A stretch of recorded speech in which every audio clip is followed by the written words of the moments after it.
All right, so here are our lab results. We did temperature in the dissolving sugar, 1/4 teaspoon of sugar.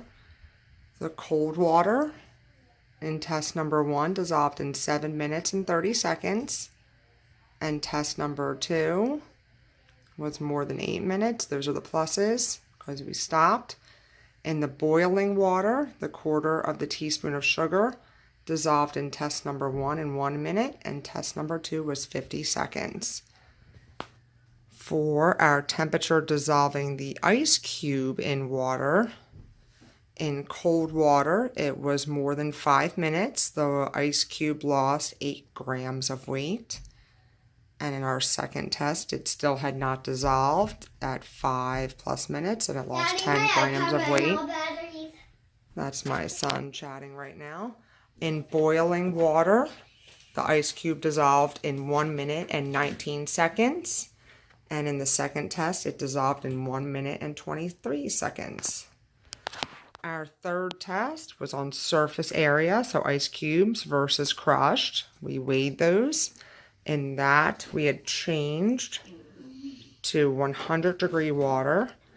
In the cubed form, in test number 1, it dissolved in 5 minutes and 44 seconds. And in test 2, 5 minutes and 53 seconds.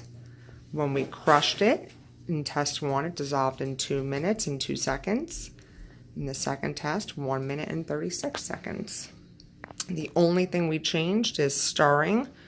This test was done in boiling water. We took out the sugar. That way you guys wouldn't have to wait as long for the lab. That way we can do it in 2 days. So sugar, you now see, is canceled out. We did ice cubes. So when we stirred the ice cubes in the boiling water, test number 1, it dissolved in 31 seconds. And in test number 2, it dissolved in 29 seconds. When it was not stirred, test number 1 took 1 minute and 30 seconds, and test number 2 took 1 minute and 37 seconds. So you guys are going to use this information, again, write it down in your lab, to answer questions for the post lab.